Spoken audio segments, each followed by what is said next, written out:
আসসালামু আলাইকুম, কেমন আছো তোমরা সবাই? আশা করি খুব ভালো। আজকের ভিডিওতে আমরা এই টপিকগুলো নিয়ে কথা বলব। প্রথমে রয়েছে বৈদ্যুতিক ক্ষমতা এবং একটা ম্যাথ এবং তড়িতের সিস্টেম লস কী জিনিস। তো প্রথমে এসো বৈদ্যুতিক ক্ষমতা কী জিনিস। আমরা কিন্তু বৈদ্যুতিক শক্তি ব্যবহার করছি। কিভাবে ব্যবহার করছি? যেমন বৈদ্যুতিক শক্তি থেকে একটা লাইট জ্বালাচ্ছি, তার মানে আলোক শক্তি পাচ্ছি। বৈদ্যুতিক শক্তি থেকে একটা যন্ত্রকে ঘোরাচ্ছি, যেমন ফ্যান। আবার বৈদ্যুতিক শক্তি থেকে একটা মোটর চালাচ্ছি, যেমন বৈদ্যুতিক যে পাম্পগুলো আছে নিচে থেকে পানি উঠাচ্ছে। আমরা কিন্তু প্রতি মুহূর্তেই এই বৈদ্যুতিক শক্তিগুলো ব্যবহার করছি। তো 1 সেকেন্ডে যে পরিমাণ শক্তি ব্যয় হয় সেটাকে কিন্তু আমরা বলি তার ক্ষমতা। তো বৈদ্যুতিক ক্ষমতাটা আসলে কিভাবে হিসাব করা হয় একটু দেখো। আমরা কিন্তু কাজ ক্ষমতা শক্তির অধ্যায়ে জেনে এসেছি যে P = W/T, তার মানে 1 সেকেন্ডে যে পরিমাণ শক্তি ব্যয় হয়। বা বৈদ্যুতিক ক্ষমতার ক্ষেত্রে এভাবে বলা যেতে পারে যে 1 সেকেন্ডে যে পরিমাণ তড়িৎ শক্তি অন্য শক্তিতে রূপান্তরিত হয়। কারণ বৈদ্যুতিক যন্ত্রগুলো কি করে, একটা লাইট কি করতেছে, বৈদ্যুতিক শক্তিকে তোমার আলো এবং তাপ শক্তিতে রূপান্তরিত করতেছে, তাই না? আবার একটা মোটর কি করতেছে, বৈদ্যুতিক শক্তিকে যান্ত্রিক শক্তিতে বা গতি শক্তিতে রূপান্তরিত করতেছে, কারণ পানিকে টান দিচ্ছে এবং পানিটা নিচে থেকে উপরের দিকে উঠে আসতেছে। দ্যাট মিনস একটা গতি শক্তিতে পরিণত হচ্ছে ওখানে। তো 1 সেকেন্ডে যে পরিমাণ শক্তি ব্যয় হয় সেটাকে, বা 1 সেকেন্ডে যে পরিমাণ তড়িৎ শক্তি অন্য শক্তিতে রূপান্তরিত করতে পারে, যেমন বৈদ্যুতিক শক্তি থেকে আলোক শক্তি, আবার বৈদ্যুতিক শক্তি থেকে যান্ত্রিক শক্তি। তো 1 সেকেন্ডে যে পরিমাণ তড়িৎ শক্তি অন্য শক্তিতে রূপান্তরিত হয় সেটাকেই বলছি আমরা একটা বৈদ্যুতিক যন্ত্রের ক্ষমতা। এবং এই জায়গা থেকে আমরা আরও একটা জিনিস জেনেছিলাম যে V = W/Q। এটা হচ্ছে বিভব থেকে আমরা লিখি যে 1 কুলম্ব চার্জকে কোনো একটা পরিবাহীর কোনো বিন্দু থেকে অপর একটা বিন্দুতে নিয়ে যেতে যে পরিমাণ কাজ করতে হয়। দেখো, একটা চার্জকে যদি তুমি এক জায়গা থেকে আরেক জায়গায় নিয়ে যাও তাহলে চার্জের উপর একটা বল প্রয়োগ করতে হবে এবং চার্জের একটা সরণ হবে। দ্যাট মিনস F/S, ওটাকে আমরা কিন্তু কাজ বলি, দ্যাট মিনস W। তো ওইদিকে আমি যাচ্ছি না, বিভব সম্পর্কে আমি বিস্তারিত কথা বলেছিলাম, এই অধ্যায়েই বলেছি। যদি তোমাদের বিভব বা ভোল্টেজ কী এগুলো বুঝতে একটু সমস্যা হয়, আমার ভিডিওগুলো দেখে আসতে পারো, আমার মনে হয় তোমরা ভালো বুঝবা। তো এই জায়গা থেকে V = যদি W/Q হয় তাহলে W = কী লেখা যায়, VQ। এবং এই W এর জায়গায় আমরা কি বসাতে পারি, VQ/T। আবার Q = একটা সূত্র জেনেছিলাম, Q = I/T। 1 সেকেন্ডে সরি I = Q/T। 1 সেকেন্ডে যে পরিমাণ আধান প্রবাহিত হয় তাকেই মূলত বলা হয় বিদ্যুৎ প্রবাহ মাত্রা। দেখো, আধান বা চার্জ কী জিনিস, চলতড়িতের প্রথমে আমি ওই সম্পর্কে বিস্তারিত কথা বলেছি। আধান বা চার্জ এটা মানে কিভাবে কি হয় না হয়, এই শব্দের উৎপত্তি কোথা থেকে, এইগুলো নিয়ে আমি বিস্তারিত কথা বলেছি। সুতরাং আধান বা চার্জ যদি না বুঝে থাকো, অনেক সময় বলা হয় যে ইলেকট্রনের প্রবাহ মানেই বিদ্যুৎ প্রবাহ, আবার বলা হয় চার্জের প্রবাহ মানে বিদ্যুৎ প্রবাহ, আবার বলা হয় আধানের প্রবাহ মানেই বিদ্যুৎ প্রবাহ। কেন ব্যাপারগুলো আসলে কেন এভাবে বলা হচ্ছে সেই সম্পর্কে আমি কথা বলেছি। ওই ভিডিও দেখে আসলে তোমরা এটা ক্লিয়ার হবে। তো ওদিকে আমি আর যাচ্ছি না। এই জায়গা থেকে একটু দেখো, এখানে আসছে কিউ, তাহলে এখানে Q = কী লেখা যায়, Q = লেখা যায় IT, রাইট? তো একইভাবে যদি এখানে IT বসাও, নিচে হচ্ছে টি কেটে গেলে কি হবে, এটা VI, রাইট? ওকে, এখন ওমের সূত্র কেমন ছিল, I = V/R। এটাই আমরা জানি ওমের সূত্র থেকে যে কোনো পরিবাহীর মধ্যে যে পরিমাণ তড়িৎ প্রবাহিত হবে তা তার দুই প্রান্তের বিভব পার্থক্যের সমানুপাতিক। এই বিভব পার্থক্যটাও তোমাদেরকে বুঝতে হবে, আমি বলেছি ভিডিওগুলোতে।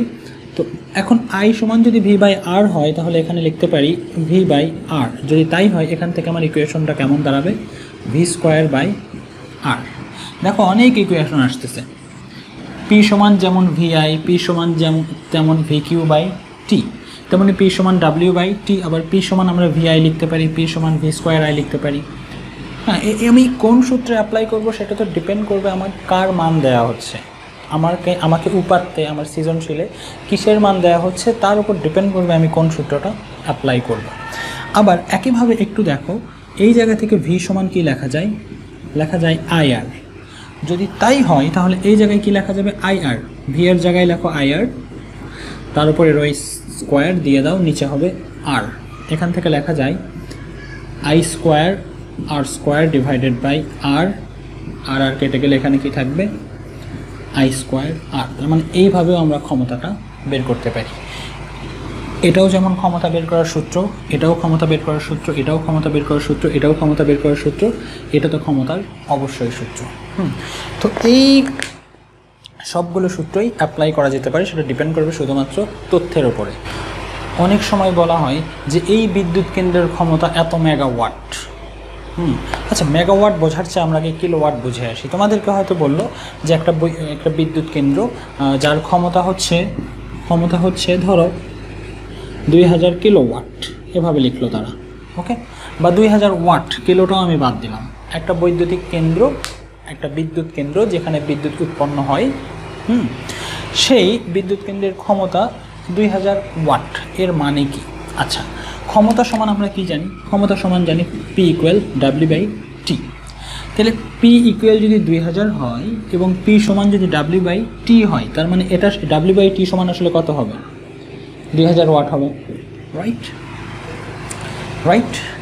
এবং এই ওয়াট যেটা, এর একক হচ্ছে ওয়াট, কিন্তু এটাকে আবার কিভাবে লেখা যায় একটু দেখো তো। কাজের একক কি? জুল, এবং সময়ের একক কি? সেকেন্ড।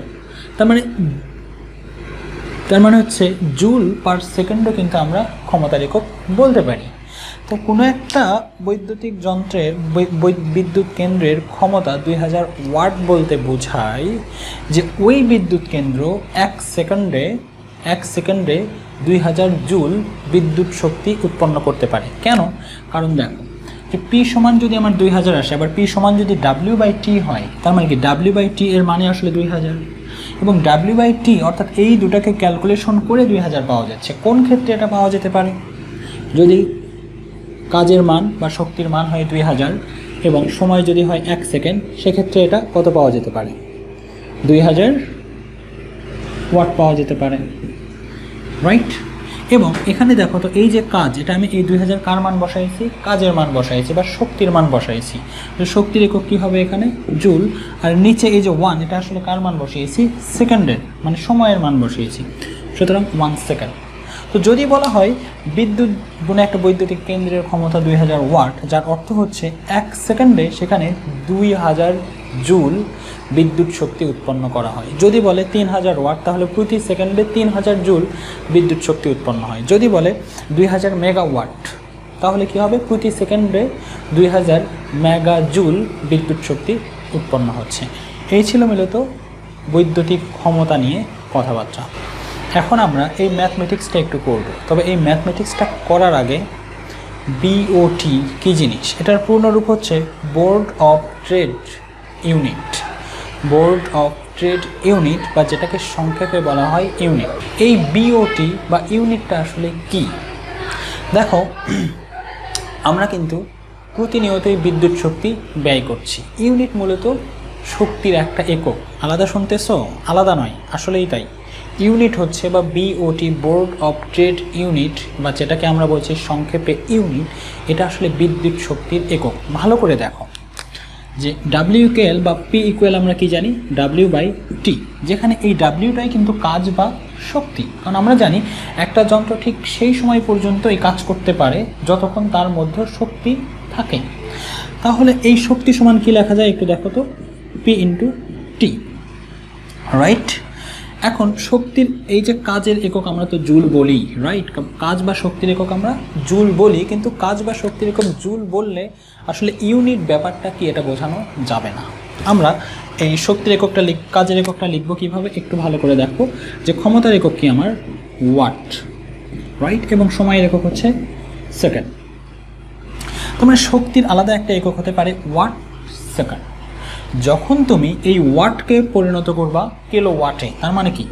ওয়াটকে যখন তুমি 1000 দ্বারা ভাগ করবা, রাইট, কোথায় চলে গেছে? এটা ওয়াটকে 1000 দ্বারা ভাগ করলে এটা কি হয়ে যাবে?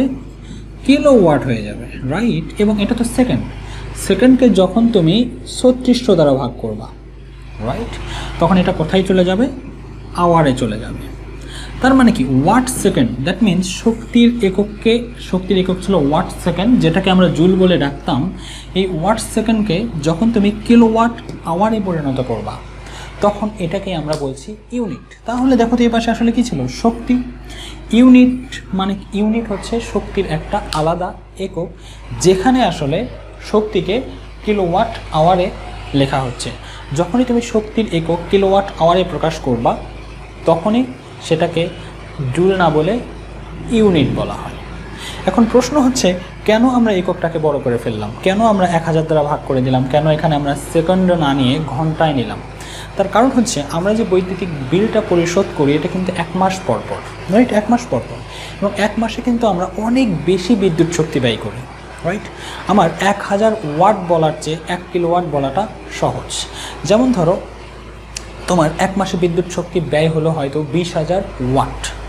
20,000 ওয়াট বলার চেয়ে আমরা কি বলবো? 20 কিলোওয়াট। কারণ 20,000 ওয়াট যে জিনিস, 20,000 ওয়াট যে জিনিস, 20 কিলোওয়াট কিন্তু একই জিনিস। যেহেতু আমরা 1 মাসে অনেক বেশি বিদ্যুৎ শক্তি ব্যয় করে ফেলি, সুতরাং বলার সুবিধার্থে আমরা তোমার ওয়াটে না লিখে কিলোওয়াটে লিখি। আবার সময়ের ব্যাপারটাও তাই, 1 মাসে কিন্তু তোমার অনেকগুলো দিন, আবার অনেকগুলো দিন মানে অনেকগুলো ঘন্টা। 1 দিন সমান 24 ঘন্টা, তাহলে 1 মাস সমান কতগুলো ঘন্টা হবে? সেটাকে যদি তুমি আবার সেকেন্ডে কনভার্ট করো তাহলে তো অনেক বেশি সেকেন্ড হবে, এবং হিসাবের মানে বলাটা খুব সহজ হয়ে উঠবে না। সেই জন্য আমরা সময়টাকেও কি নেই?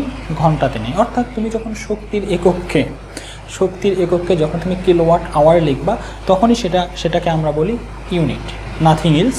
এখন আমরা ম্যাথমেটিক্সে আসতে পারি, তবে এটা মনে রাখবা যে বিদ্যুৎ শক্তির হিসাবটা সব সময় কিন্তু ইউনিটে করা হয়, এটা যেন তোমরা জুলে করো না। এখন এই যে ম্যাথমেটিক্স, একটু দেখো গণিতটাতে কি লেখা হয়েছে। 60 ওয়াটের একটি বাতি প্রতিদিন 5 ঘন্টা করে, কত ওয়াটের বাতি? 60 ওয়াট। তার মানে কি বাতির ক্ষমতা কত দেখাচ্ছে? P = 60 watt, right? P = 60 ওয়াটের একটা বাতি প্রতিদিন 5 ঘন্টা করে 30 দিন জ্বালালে প্রতিদিন জ্বলতেছে কত ঘন্টা করে? 5 ঘন্টা করে। ওকে, তাহলে টি আমার কত? 5 আওয়ার। কিন্তু একদিন জ্বলতেছে নাকি 30 দিন জ্বলতেছে? তার মানে প্রথম দিন 5 ঘন্টা, পরের দিন 5 ঘন্টা, তারপরের দিন 5 ঘন্টা, এভাবেই তো জ্বলতেছে। কতদিন জ্বলবে? 30। তার মানে কি 5 × 30। মানে হিসাবটা কীভাবে তোমাদের জন্য সহজ হতো? আজকে 5 ঘন্টা প্লাস কালকে 5 ঘন্টা প্লাস 10 ঘন্টা হলো 2 দিনে, তাহলে 3 দিনে হবে 15 ঘন্টা, 4 দিনে হবে 20 ঘন্টা, এভাবেই তো হবে। কিন্তু এটাকে একেবারে কীভাবে লেখা যায়? T × 5 × T = 5 × 30। তার মানে এটা হচ্ছে আমার কিসে পরিণত হয়ে গেল? আবার দেখো সময়টা কিসে দেয়া আছে? আমাদের ঘন্টাতেই দেয়া আছে। সুতরাং এই এককটা ঘন্টাতে আমি রেখে দিলাম, কারণ আমি বিদ্যুৎ শক্তি হিসাব করতে চাচ্ছি। আমি একটু আগেই বলেছিলাম বিদ্যুৎ শক্তির হিসাবের ক্ষেত্রে সময়টা তোমার ঘন্টাতে রাখতে হবে। খুব ভালো কথা। তারা বলল যে এইভাবে যদি জ্বালানো হয় তাহলে মোট কত শক্তি ব্যয় হবে। তার মানে কার মান বের করতে বলতেছে? W বা শক্তির মান। আমরা ইকুয়েশনটা কেমন জানতাম? P = W/T। যেহেতু শক্তি বের করতে বলতেছে তাহলে W = P × T। P এর মান কত দেয়া আছে? 60 ইন্টু সময় কত দেয়া আছে? 5 × 30। একটু ভালো করে খেয়াল করো, আমি বিদ্যুৎ শক্তির হিসাব করতেছি। বিদ্যুৎ শক্তি যদি হিসাব করা হয় ওয়াটটাকে কিসে কনভার্ট করতে হবে? কিলোওয়াটে। তার মানে ওয়াটকে তোমার কত দ্বারা ভাগ করতে হবে? 1000 দ্বারা ভাগ করে দিতে হবে। দ্যাট মিনস এখানে 60 / 1000। তাহলে এখন এবং দেখো সময়টা কিন্তু আমার আওয়ারেই আছে। তার মানে কি এককটা কি হয়ে গেছে? মান তো একটা আসবেই, এবং এককটা হয়ে যাবে কিলোওয়াট আওয়ার, যেটাকে আমরা কি নামে রাখতে পারি? এর আলাদা একটা নাম হচ্ছে ইউনিট, রাইট? তাহলে আমরা এখানে কত মান আসবে তোমরা একটু দেখো। তাহলে যে মানটা আসবে সেটাই হচ্ছে আমার ব্যয়িত শক্তি, বা যেটাকে আমি বলতে পারি ইউনিট। এখানে কত আসবে আমি জানি না। সাপোজ এখানে আসলো 9। কত আসলো? 9। তার মানে কি আমি কত ইউনিট খরচ করলাম? 9 ইউনিট খরচ করলাম। তারা বলল যে প্রতি ইউনিটের মূল্য যদি 10 টাকা হয়, 1 ইউনিটের মূল্য 10 টাকা, আমি মোট কত ইউনিট খরচ করেছি? 9 ইউনিট। তাহলে 9 ইউনিটের মূল্য কত হবে? 90 টাকা। So very simple. এই জাতীয় অনেক ম্যাথ রয়েছে, বেশ ক্রিটিক্যালও কিছু ম্যাথমেটিক্স রয়েছে। আমি সেগুলো নিয়ে বিস্তারিত কথা বলবো, এবং কোন ম্যাথসগুলো করে দিতে হবে তোমরা যদি কমেন্টে লিখে দাও, বা আমার হোয়াটসঅ্যাপে মানে আমার ডিসক্রিপশনে যে নাম্বারটা দেওয়া আছে ওটাতেই হোয়াটসঅ্যাপ ওপেন করা আছে, তোমরা ওখানেও সেটা পাঠিয়ে দিতে পারো। হোয়াটসঅ্যাপ আইডি ওটাতেই আছে, বা তোমরা সেই সার্কিটগুলো হোক বা যেটাই হোক তোমরা ওখানে যদি পিকচার সেন্ড করো, তাহলে আমি সেটা দেখে দেখে তোমাদেরকে মানে সেই সার্কিটটা সলভ করে দেবো তোমাদেরকে। ওকে, যাই হোক, এরপর হচ্ছে তোমাদের তড়িতের সিস্টেম লস। তড়িতের সিস্টেম লসটা আসলে কী জিনিস? দেখো, বিদ্যুৎ যেখানে উৎপন্ন হয়, বিদ্যুৎ কেন্দ্র যেটা, আমরা কিন্তু তার আশেপাশে বসবাস করি না। ব্যাপারটা এরকম নয় যে আমার বাড়ির পাশেই বিদ্যুৎ কেন্দ্র। হ্যাঁ, হতে পারে কারো কারো বাড়ির কাছে বিদ্যুৎ কেন্দ্র হতে পারে, কিন্তু সবার তো নয়। তাহলে বিদ্যুৎ কেন্দ্র যেখানে, সেখান থেকে যে গ্রাহক পর্যায় যারা আমরা ব্যবহার করছি এর ডিস্টেন্সটা কিন্তু অনেক বেশি, এর ডিস্টেন্স কিন্তু অনেক বেশি, তার মানে অনেকটা পথ পাড়ি দিয়ে বিদ্যুৎ গ্রাহক পর্যায়ে নিয়ে আসা হয়। এখন একটা পরিবাহীর মধ্য দিয়ে, সাপোজ এটা একটা পরিবাহীর মধ্য দিয়ে যখন বিদ্যুৎ আসে, দ্যাট মিন্স ইলেকট্রন আসে, প্রত্যেকটা পরিবাহীতেই কিন্তু রোধ থাকে এবং এই বিদ্যুৎটা কি হয়, রোধের কারণে একটা বাধা পায় এবং ওই বাধাকে অতিক্রম করতে গেলে কিছু পরিমাণ বিদ্যুৎ নষ্ট হয়ে যায়। আমি কি বলছি ভালো করে বোঝার চেষ্টা করো, যে এটা একটা পরিবাহী, অনেক দূরে থেকে যখন বিদ্যুৎ আসবে, তড়িৎটা আসবে, তখন প্রত্যেকটা পরিবাহীতেই কিন্তু একটা রোধ থাকে এবং তড়িৎটা যখন আসবে ওই রোধকে অতিক্রম করেই কিন্তু আসতে হবে এবং রোধকে অতিক্রম করতে গেলে সেখান থেকে তাপ শক্তি উৎপন্ন হয়। এই যে নতুন করে তাপ শক্তি উৎপন্ন হচ্ছে, এই তাপ শক্তি উৎপন্ন হওয়ার জন্য বৈদ্যুতিক শক্তিটা নষ্ট হয়ে যায়, রাইট? তাহলে এই যে বৈদ্যুতিক শক্তিটা নষ্ট হয়ে যাচ্ছে বিদ্যুৎ নিয়ে আসার জন্য, এই নষ্ট হয়ে যাওয়াটাকে আমরা বলি তড়িতের সিস্টেম লস। ওকে, এবং এই সিস্টেম লস কমানোর জন্য মূলত ট্রান্সফর্মার ব্যবহার করা হয় এবং তারা বলল যে পরিমাণ তোমার তড়িৎ শক্তি তাপ শক্তিতে রূপান্তরিত হয় সেটা হচ্ছে তোমার W=I²RT, এই পরিমাণ তাপ শক্তি উৎপন্ন হয়। ভালো করে দেখো, কোনো একটা পরিবাহীর মধ্য দিয়ে যখন তুমি বিদ্যুৎ নিয়ে আসবা তখন সেখানে হিট জেনারেট হবে, হিট প্রডিউস হবে, তাপ উৎপন্ন হবে এবং এই তাপ উৎপন্ন হবে কিন্তু বৈদ্যুতিক শক্তি ব্যয় করে। তাহলে আমার কিছু পরিমাণ বৈদ্যুতিক শক্তি কী হয়ে যাবে, নষ্ট হয়ে যাবে। তো আমি কি চেষ্টা করব, আমি চেষ্টা করব যেন বৈদ্যুতিক শক্তি কম নষ্ট হয়, কারণ আমার এত কষ্টের বিদ্যুৎ তাপ শক্তি উৎপন্ন করতেই নষ্ট হয়ে যাবে, সেটা কেমন, তাই না? তো এই ইকুয়েশনটা একটু খেয়াল করো যে এখানে কার মান কমালে তাপ শক্তির মানটা কমবে। দেখো এখানে আছে আর, যদি আমি আর এর মানটা কমিয়ে দিই তাহলে কিন্তু এই হিট যেটাকে, এটা আসলে এই ডাব্লিউ মানে হচ্ছে এখানে শক্তি, কোন শক্তি, তাপ শক্তি। তো যদি আমি আর বা পরিবাহীর রোধের মানটা কমিয়ে দিতে পারি তাহলে কিন্তু তাপ শক্তিটা কমবে। এখন প্রত্যেকটা পরিবাহীতেই তো রোধ থাকবেই, তাহলে আমার যতটুকু সম্ভব আমি রোধ কমালাম, তার বেশি আমি আর পারছি না। আরও একটা জিনিস, আয়ের মানটা যদি আমি কমিয়ে দিই, প্রবাহ মাত্রা যদি আমি কমিয়ে দিই, তাহলেও কিন্তু এখানে যে হিট যেটা উৎপন্ন হচ্ছে বা তাপ শক্তি যেটা উৎপন্ন হচ্ছে সেটাও কিন্তু কমে যাবে। ঠিক এই কাজ করার জন্য তোমার যেটা করা হয়, একটা ইকুয়েশন দেখো, P=VI, এটা হচ্ছে বৈদ্যুতিক ক্ষমতা। এই জায়গা থেকে একটু খেয়াল করো, P/V সমান কি হয়, I হয়, রাইট? P/V সমান, ভিটাকে পাশে নিয়ে আসো, I হয়। এবং এখান থেকে আমরা দেখতে পাচ্ছি ভোল্টেজ যত বাড়ানো হবে তড়িৎ প্রবাহ মাত্রা তত কমে যাবে। এই জন্য বিদ্যুৎ কেন্দ্র থেকে যখন বিদ্যুৎ পাঠানো হয় সেটা উচ্চ ভোল্টেজে পাঠানো হয়, অনেক বেশি ভোল্টেজে পাঠানোর ফলে সেখানে তড়িৎ প্রবাহের মানটা যাবে কমে, আর তড়িৎ প্রবাহের মানটা যত কমবে এই শক্তির মান, দ্যাট মিন্স তাপ শক্তির মানটাও যাবে তত কমে। তো যা এত বেশি গভীর আলোচনার দরকার নেই। সিস্টেম লস হচ্ছে বিদ্যুৎ যখন বিদ্যুৎ কেন্দ্র থেকে গ্রাহক পর্যায়ে আসে তখন অনেকটা পথ পাড়ি দিয়ে আসতে হয় এবং এই পথ পাড়ি দিতে গেলে সেখানে তাপ শক্তি, রোধের কারণে তাপ শক্তি উৎপন্ন হয় এবং এই তাপ শক্তি উৎপন্ন হওয়ার জন্য কিছু পরিমাণ বিদ্যুৎ নষ্ট হয়ে যায়, সেটাই বলছি আমরা তড়িতের সিস্টেম লস। তো আজকের ভিডিও মূলত এই পর্যন্তই, দেখা হবে পরবর্তী কোনো ভিডিওতে। সে পর্যন্ত সবার সুস্বাস্থ্য কামনা করে এখানেই শেষ করছি। আসসালামু আলাইকুম।